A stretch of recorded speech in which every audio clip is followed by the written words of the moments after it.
Good morning to you all. Thank you very much for being here. It's lovely to have a church filled with people ready to hear and worship God. Today, I was meant to begin a new series for this year, and that was a series dealing with the Ten Commandments. I was going to talk about the God that gives these commandments first. However, we decided to postpone it by 2 occasions. The reason for that was to deal during today and next time when we'll be together with 2 very practical elements of our spiritual life. And those are tithes and offerings. Tithes is today, offerings will be next time. And in order to help us do that and start, I would like us to read a story. So please follow in your Bibles, turn them on. Access Genesis chapter 28, please. Genesis chapter 28 will be the first story we will deal with today. Right? When you are there, look back at me, and then I know you found it.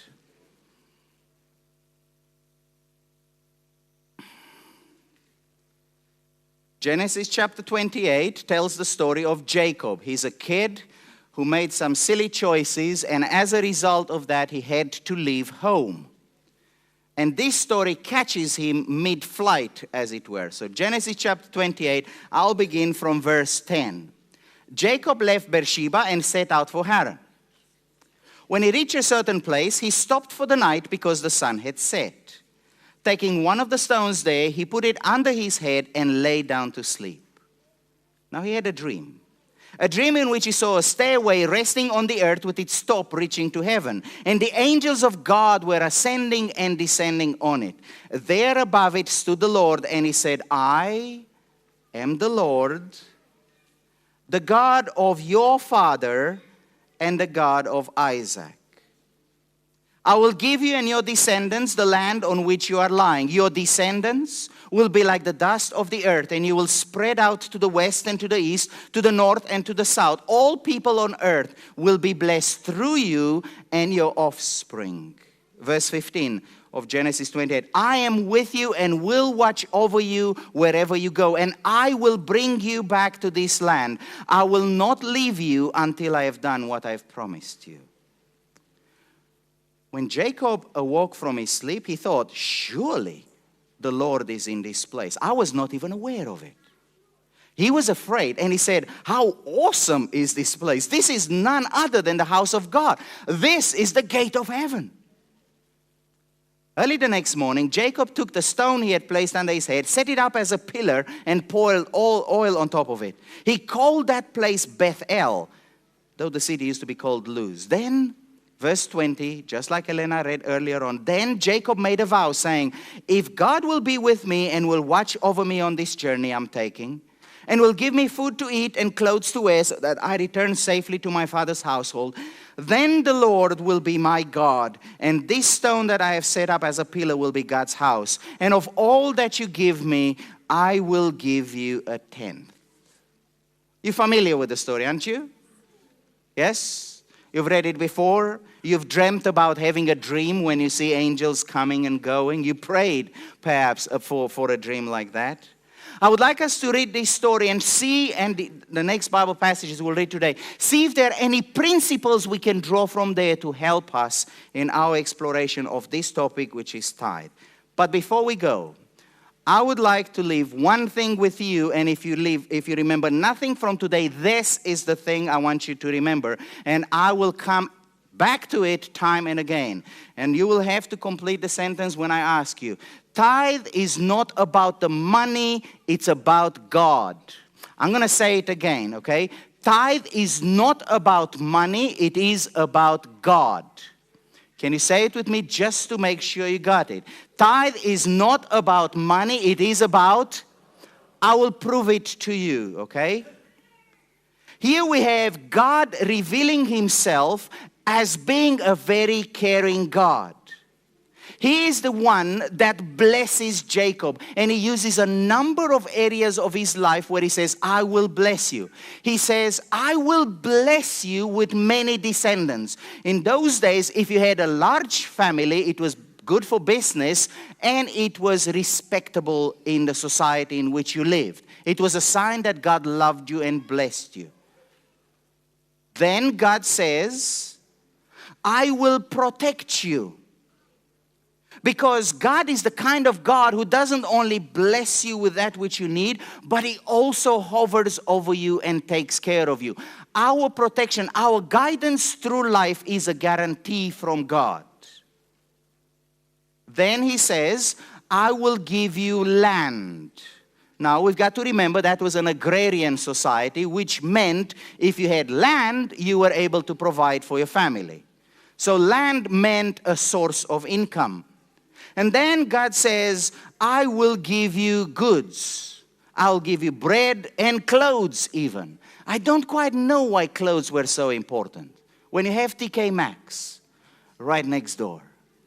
Clothes. God says, look, for you these things matter. No problem with me. I will provide everything from security, from financial income to the very basic needs that you have as a human being. I would like you to notice that every time God speaks, He is the one that gives. I will give you the land. I am with you. I will watch over you. I will bring you back to this land. I will not abandon you. I will do what I have promised. Who's the giver? Are you sure? God is the one that gives absolutely everything to the person He's talking to. God is the giver. God is the one that owns it and graciously gives it to us. He's described as the one who possesses power, the power that Jacob needed to realize himself. I would like you to remember how much Jacob had through his name at that point in time. You know what it means to be skint? Do you know what that means? He had nothing. I wonder if we have words for skint in other languages here. Somebody help me. That's the one, I'm sure. All right, you got it. Anybody in Hungarian, help me. Nothing, I got nothing. Zero, zilch. Oh, they are debating. They don't have a word for that. They're well off. I know Romanians, lefter. Am I right? Okay, I'm still remembering that. Okay. Anything? Shout it loud. Nothing. They still don't have that word. Goodness, we need to help the Hungarian. Any others? There we go. You see? All right. Nothing, zero. He starts from nothing. And this is very important because anything that he realizes from here on, he will have a choice. Do I perceive that as being mine, or do I perceive that as coming from somebody else? And that's why this is important. Okay? And I would like you to notice that the way in which he responds from there on, he says at the end, because I want to enter into this arrangement, anything that comes to me, I will return a tenth to you. And tithe will always be based on income. This is a very important principle in the Bible. God gives you, and from that you give. That's the first thing. The second thing I would like us to notice over here is, my clicker's not responding. There we go. Tithe is never paid. Tithe will always be returned.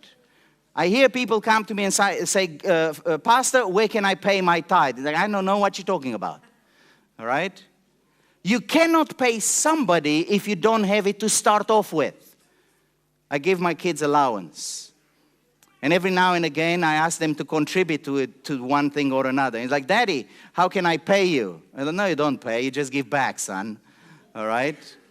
You don't pay tithe. You return tithe. Are you with me? Yes? And the second important thing over here is, and it's a big difference between tithes and offerings. Language is important. Tithe is never about saying thank you. That's offerings. Tithe will always be returned to God. God gives it to you, you give it back to Him. Are you with me? Are we together? Okay. Tithe is always returned, and tithe is always about recognition, not about gratitude. I recognize the Lord's goodness to me, and I respond by giving back a tenth of what he has given to me. Second thing that's important there is a commitment with God comes before tithing. Jacob says, I have experienced God. I had a dream. God came to me. God entered into an arrangement with me. I would like to enter into an arrangement with God. Tithe doesn't come first. Tithe is the manifestation of a relationship that I have with God. That is tithe. And he makes a vow and he says to God, I will return something back to you.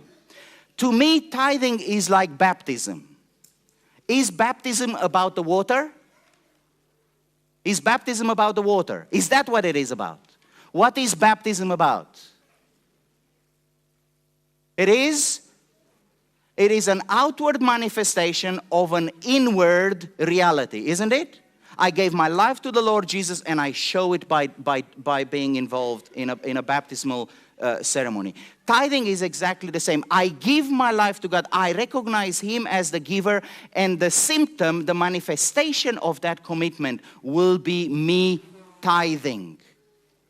A commitment, a covenant, an arrangement, a vow with God precedes us tithing. Because tithing is not about money. Tithing is about, you're not listening. All right? Tithing is not about money. Tithing is about, it is about God. It's not a way of gaining God's favor. God gave that favor before He even opened His mouth. He was a runaway child, like a lot of us are spiritually. I would like us to notice something else. Whenever tithing is talked about in the context of worship. Tithing is not a financial contract discussion. Tithing is about me and God, and whenever we talk about that, God is involved. In this situation, the man prayed. The man set up a stone and he said, this is the house of God. This is church for me, because this place God and I met. Tithing makes no sense outside the context of worship, not from a biblical point of view. Are there non-Christians who tithe? I'm sure they do, but that's not biblical tithing. May still be 10%, but it's not biblical tithing. Tithing in the Bible is about worship. It's about me and God entering into a covenant, entering into a relationship. Jacob is also invited to mirror God. God says, I give you. I would like you to do it in a small way. Give back. It is an invitation, just like procreation is. God gives life out of nothing. Fair enough. We get our own bits and pieces from here. God says, I would like you to experience a little bit of that. It's the same with tithing. I give you, mirror all of that back. And tithing is about surrender. Tithing is about saying to God, I've got nothing. I got nothing. I would have nothing if it were not for you. However, I am willing to surrender this back to you as the one who gave it to me. Surrendering will come in a minute when we talk about practical implications. So those are some aspects that come out from the story of Jacob when it comes to tithing. Let's read something else. Leviticus chapter 27. There we'll read the following. A tithe of everything from the land, whether grain from the soil or fruit from the trees, belongs to the Lord. It is what to the Lord? I want you to read it over there. Bless you. It is what to the Lord? Holy. Whoever will redeem any of their tithe must add a fifth to the value of it. Every tithe of the herd and flock, every 10th animal that passes under the shepherd's rod will be what to the Lord? Holy. No one may pick out the good from the bad or make any substitutions. If anyone does make a substitution, both the animal and its substitute become holy and cannot be redeemed. You got all of that, didn't you? No? Neither did I. I'm not a shepherd, but this is how I interpret it. A shepherd has 100 sheep. And God says, make the sheep go before you. 1, 2, 3, 4, 5, 6, 7, 8, 9, 10. That's God's. Put it there. Do it again. Next one. 1, 2, 3, 4, 5, 6, 7, 8, 9, 10. 10th, put it there. And he does that 10 times until all the sheep go under his rod. And then he looks at those that belong to God and says, oh, look at that one. It's a lame sheep. I can't give God a lame sheep. God says, don't touch. The 10th one is mine. You got no right to touch it. If you feel sorry that the 10th one is lame, leave it there and add another one to it. Do you understand? Because there are some very important lessons we learn from there. Number one, tithe is holy. Thou shalt not mess with God's tithe. Thou shalt not touch it. I treat tithe in this context the way in which I treat hot baked potatoes. I love baked potatoes. It's about the only one of 2 meals that I know how to cook. All right? Now, when the hot baked potatoes come out of the oven, when I take them out, do I go and like, oh, look at this. This is a beautiful hot potato. Look at how perfect. Look, it's cooked so nice. It's so crisp. Is that what you do with it? Is it? Why not? Because why? Oh, shout it, come on. I know you're not a shouting church, but I'm inviting you. It is? It's holy. It's hot. Do not touch. You get it. You pass it on. God says, don't mess with my tithe. Tithe is holy. It's set aside. And he gives this example of redempting the tithe that is there from the sheep in order to emphasize this element. You do not mess with holy stuff. Are there any other holy things that God gave to us? What's that? The Sabbath. The Sabbath. The Sabbath is holy unto the Lord your God. Thou shalt not mess with it. I know none of us do. Just like with the tithe. Okay? Tithe should not be manipulated. Because God is trying to say, look, you take me seriously or you don't. It's up to you, but you don't mess with God. I'm here and I make a covenant with you and I shall keep all my promises. Would you like me to be your God? And you've got a choice. But don't ever think, the Pharisees did, that they can pay the whole thing and do this and do that and do the other. And Jesus came along and said, nonsense, nonsense, nonsense. You're messing about with things. The holy things of God belong to Him. Do not touch it. Have I scared you? Sorry, I'm passionate about it. Let's read another Bible text. Numbers 18, 21 to 32.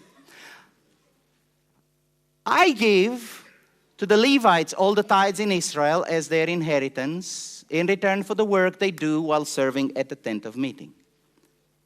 Again, just in case you haven't heard it, instead of giving them land as inheritance like all the other tribes, God says instead, I give to the Levites, did you get that? As their inheritance, the tithes that the Israelites present as an offering to the Lord. That is why I said concerning them, they will have no inheritance among the Israelites. Speak to the Levites and say to them, when you receive from the Israelites the tithe I give you as your inheritance, you must what? Present a tenth of that tithe as the Lord's offering. In other words, God says the tithe belongs to whom? God. I need somebody who's not employed by church. Maria, can you come here for a second? I know. The spotlight's on. All right. Now, thank you. Now, Maria has made a commitment with God. She responded to God coming to her and saying, look, I will bless you. I will be your God. And Maria says, okay, all right. How can I reciprocate this? And God says, return a tenth to me. And you take your tenth and you bring it to God. Are you with me so far? I would like you to follow the arrows. Maria returns her tithe to whom? To God. Now, according to this verse, what does God do with the tithe? He does what? He gives it to the Levites. Now, that will be me, the pastor, in the context in which we are, okay? I would like you to notice what God does not do. And this is very important. God does not tell Maria to give her tithe to me. Did you notice? That's the red arrow over there as a warning. That is not in the Bible.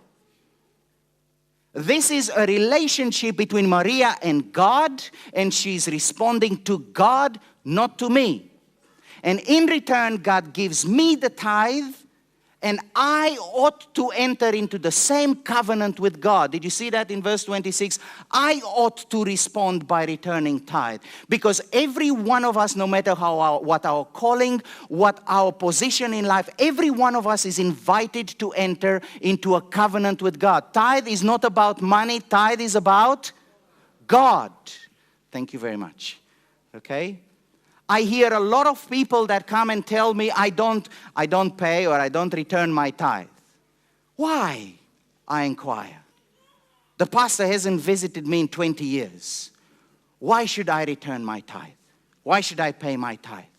And I'm saying, you need a Bible study, sister.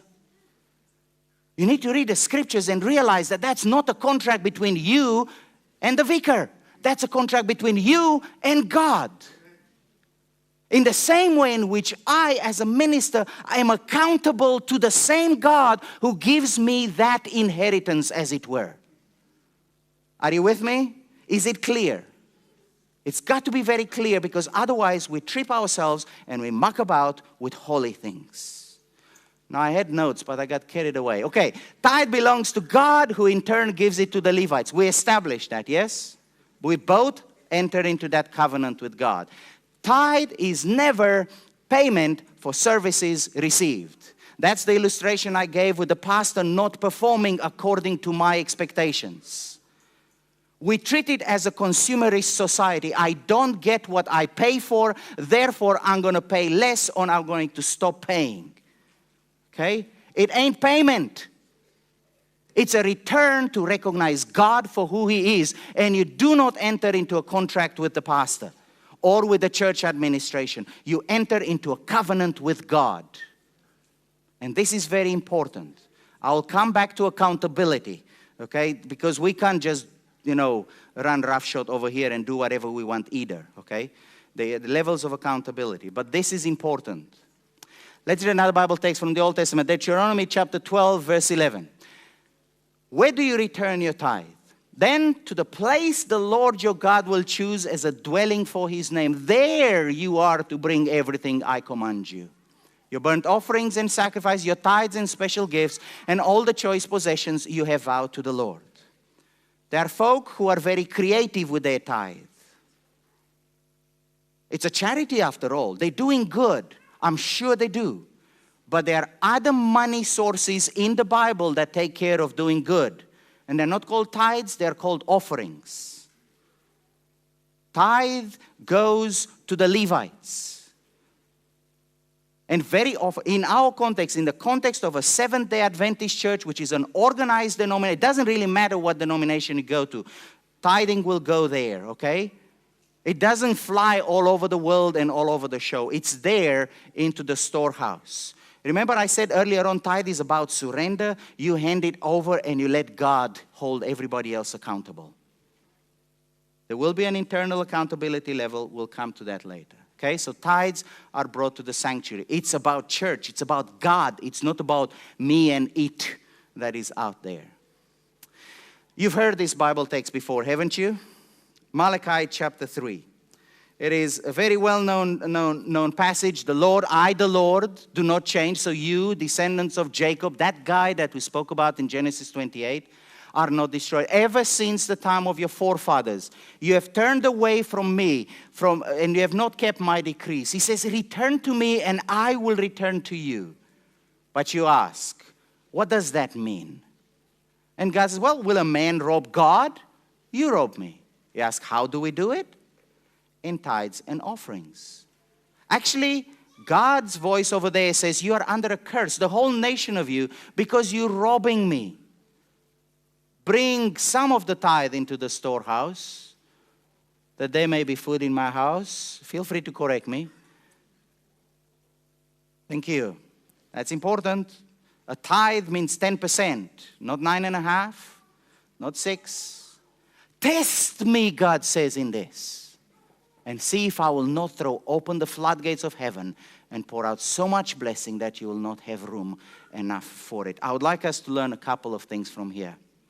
Whenever we do not return our tithes to God, we rob him of the glory he deserves.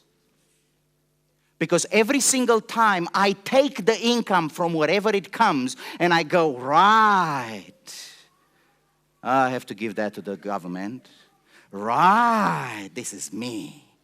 That's all me. I stop giving witness to the person next door to me, to whom I can say the first thing I need to do is to return to God and recognize him as the one who gives me that blessing.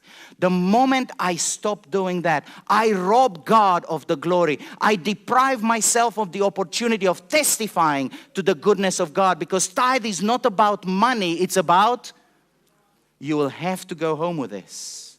That's the first thing.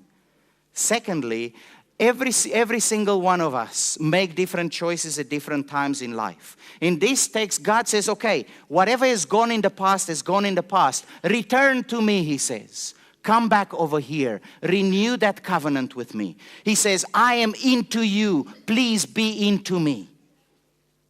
Bygones will be bygones. Start fresh, because it's not about that. It's about us.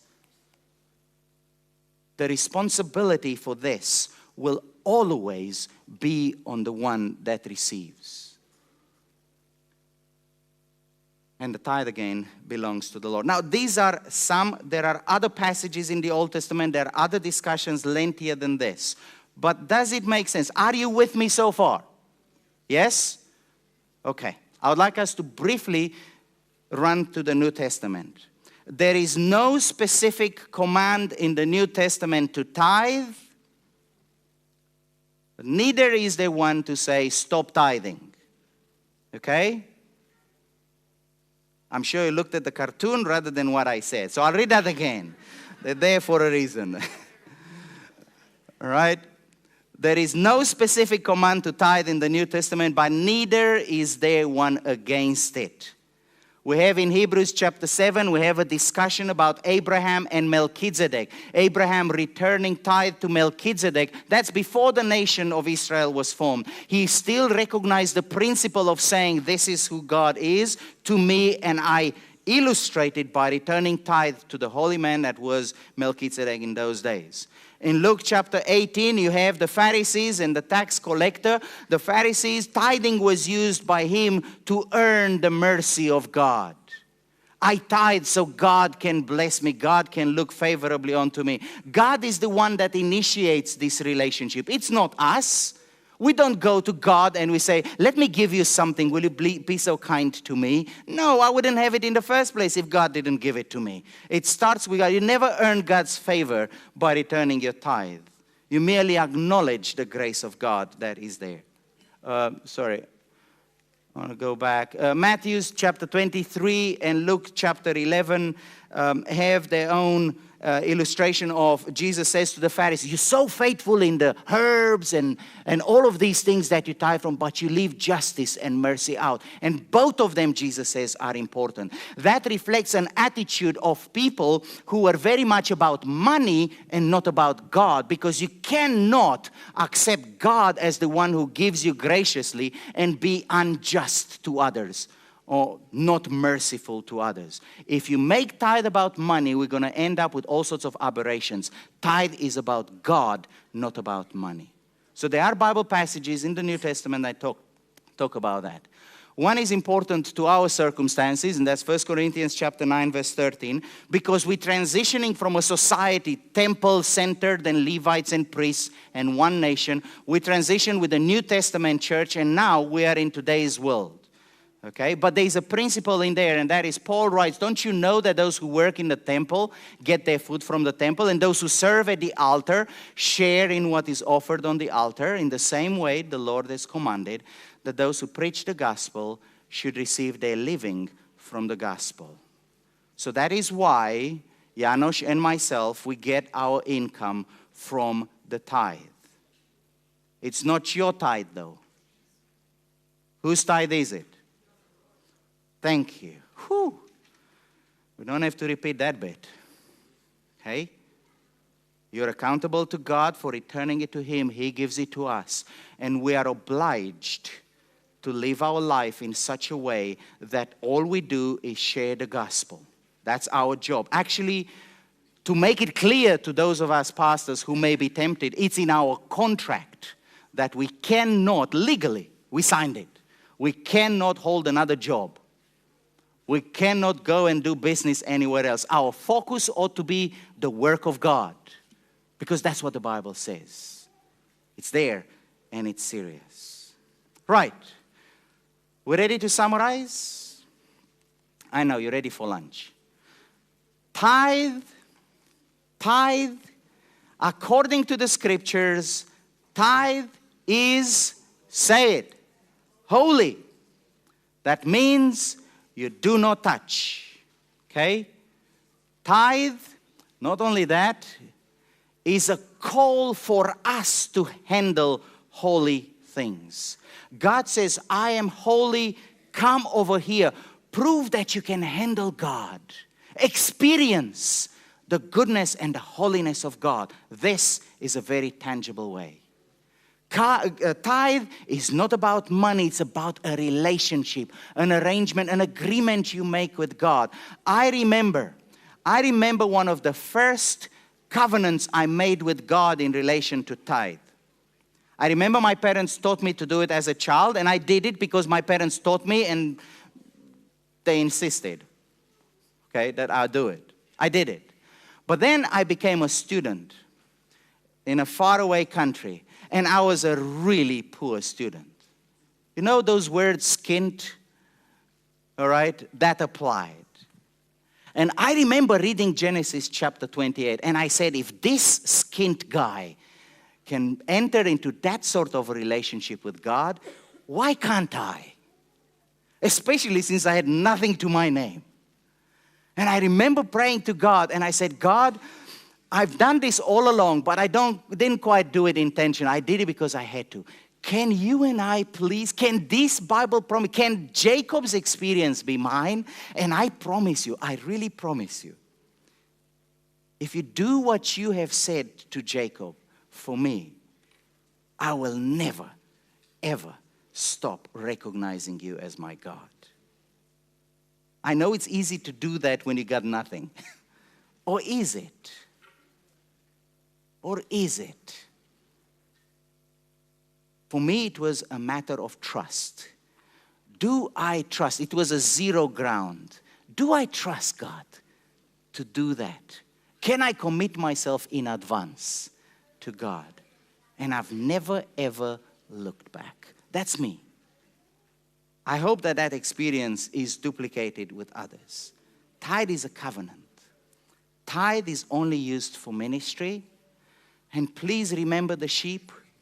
Please don't forget the 10th sheep, the lame one. Do not be tempted to fiddle. I know there are those of us who say, okay, I will not return it this month because I got this expense, but I'll return twice next month. I'd like you to remember what God says. Don't dabble. Don't fiddle. Don't go anywhere near it. Remember my hot potatoes? Yeah? Remember that. Do not touch. I know people who say, no, I'm a very, very good entrepreneur. I will invest a tithe from this year into this venture, and when it becomes fruitful, I will return it. Hot potatoes. Hot potatoes. God is very clear. It's a holy thing. It's mine. Don't be tempted. And tithe requires a level of responsibility. I reckon if you and I as parents, as adults, if we can grasp this, the nature of this relationship with God and practice it openly with our children, I hope that if we model it, I hope that our children will be able to learn from us and see how the level of trust that is involved, to see the level of persistence that is involved in spite of trying circumstances. It's a responsibility that God places on us in the same way in which He placed the Sabbath, the seventh of our time, into our hands. Now let's deal with some, this is a summary slide. So this is the time when I invite you to take your phones and take a picture of it, okay? That's the summary. I never thought I'd ask you to take pictures in church, but this is it. That's a chance, okay? I'll stay out. It's not about Vickers, it's about you and God. No.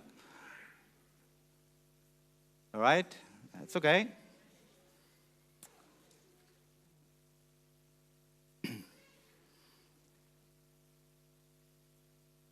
I would like us to deal with some practical applications of this, because there are some.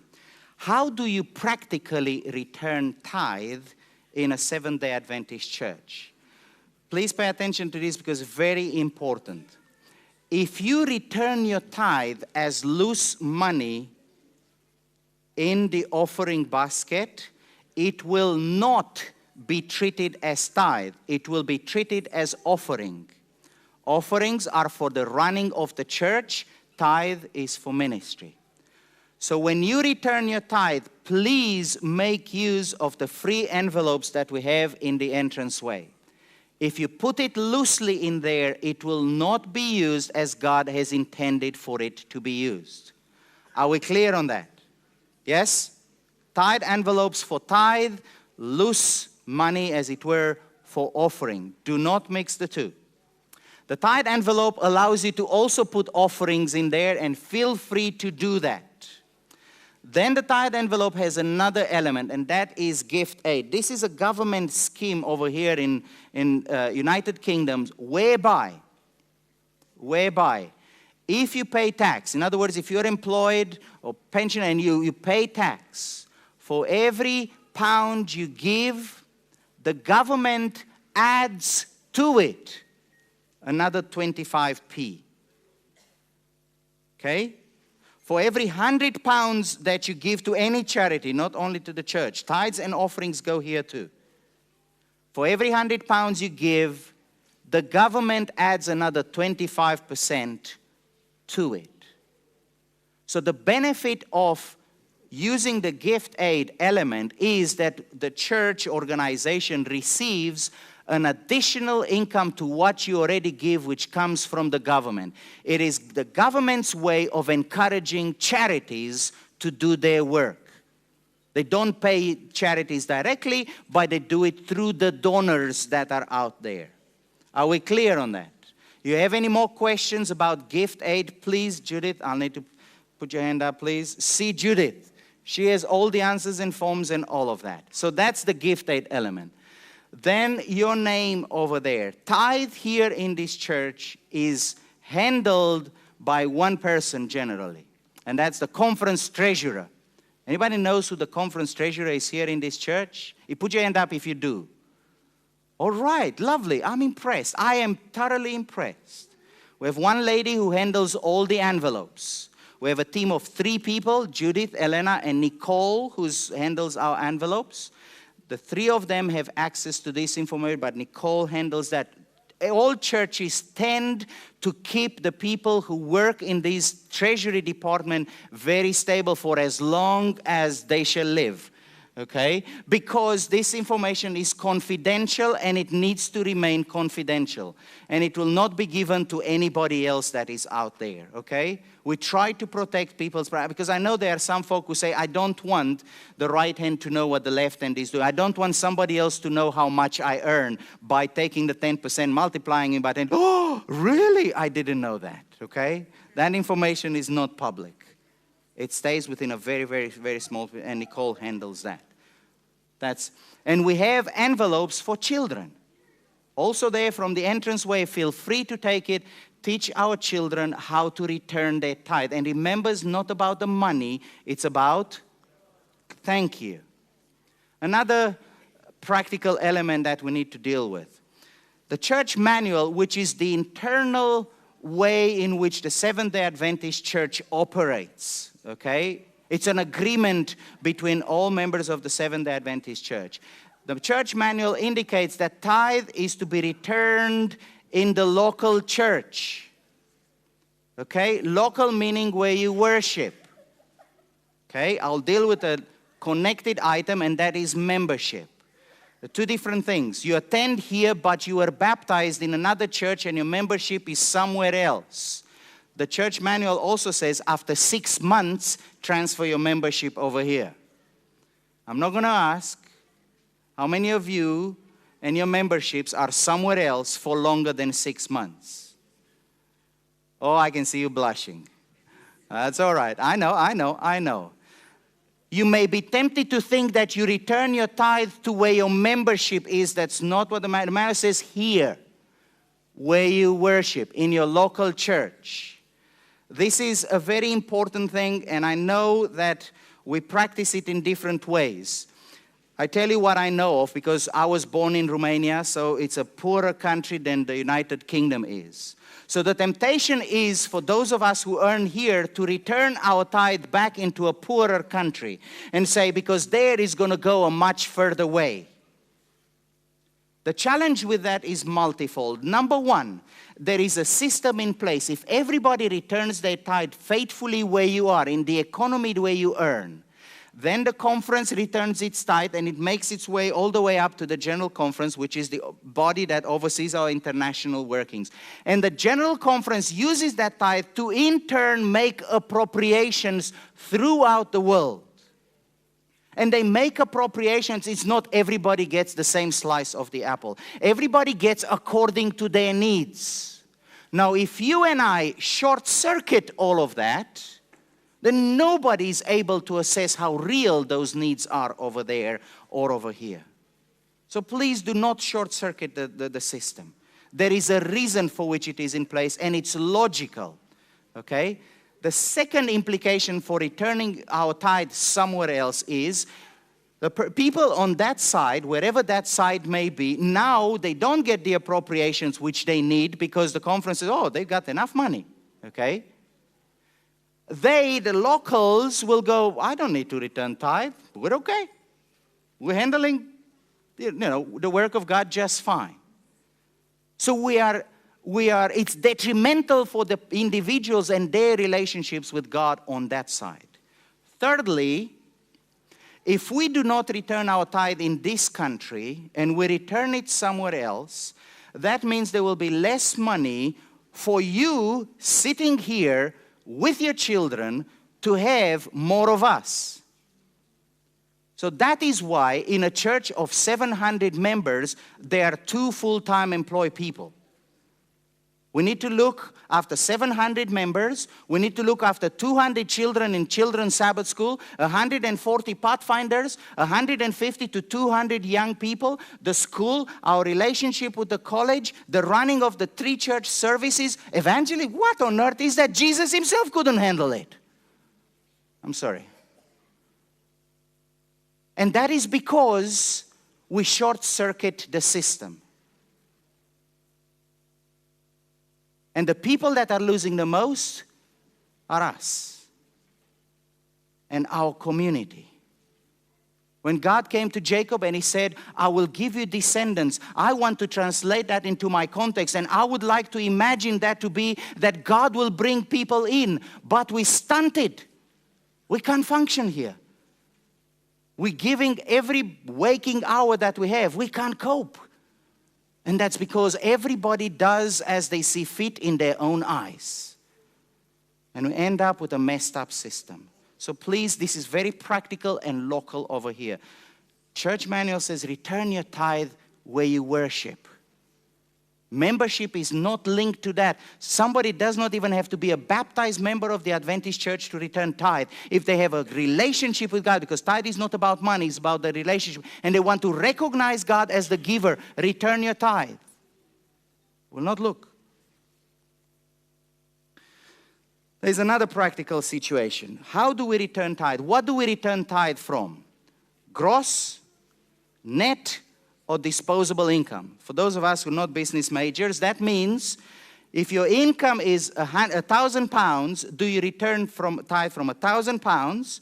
Or after the government takes 30%, that's £300, do you return from 700, or you return after you paid the mortgage and the food and the rent and the electricity, when you hopefully left with at least 70 pounds. Okay? Which one do you return tithe from? No, don't answer. Okay? There is no indication in the Bible as to which one you should return from. Okay? Let's be clear about that. Okay? And I'm not going to tell you which one you should return from, because this is about you and your God, not me and your God. This is a covenant you make with God. But I will leave you with just this practical example. When you go to the bank and you apply for a loan and they ask you, what is your income? Do you say 1,000 pounds, 700 pounds, or 70 pounds? Just ponder on that a little bit. Because I reckon we answer the bank different than we answer God. And I don't really think that's fair. Now, I know that some of our incomes are gross rather than gross. I know that. But this is not about money. It is about God. There is a difference in tithes and offerings, and I'll touch on that next time we are together. Tithes are used for ministry only. Offerings are used for running the church. So you will never see your tithe paying for the electricity bill. Okay? That's what we pay from the offerings. We recognize that's a holy thing. Holy thing is between you and God handles it in whichever way. We do not interfere. We do not touch. And then we have, I don't know whether it's a blessing or a curse. I think it's a bit of both. E-giving, that's electronic giving. We encourage everybody to use standing orders. They're much easier, especially if you have a predictable income. It makes life that much easier. We are in the process of sourcing a mobile application in order to make giving even easier. That means that when the deacons walk by with the offering basket, some people put, some people don't. So we are working with the best possible assumption. We're working with the assumption that you have given electronically. Okay? Someone suggested that we should actually print badges. I'm an e-giver. And when the basket comes, you flash it. Everybody says, there we go. They're okay. All right? We work with the best assumption possible. And more people will avail themselves of the electronic means, and that's just fine. And once we implement mobile application, we'll let everybody know. But this is something to keep in mind. So just because somebody does not give then and there, it doesn't mean they're not faithful to God. Just the world in which we live. What do you do if you are a child and your parents do not give you an allowance? In other words, you got nothing as an income. What's your tithe from zero income? Zero. Tithe is returned on increase. So this is my plea with the parents. Kids, I want a pat on the back for this. This is my plea with the parents. Give your children allowances. I need applause. Come on. Thank you. Thank you. Thank you. Thank you. We need to teach our children from earlier on the principle of returning and the value of money and how we handle it in our relationship with God. Tithe. There are some practical things. There are more questions.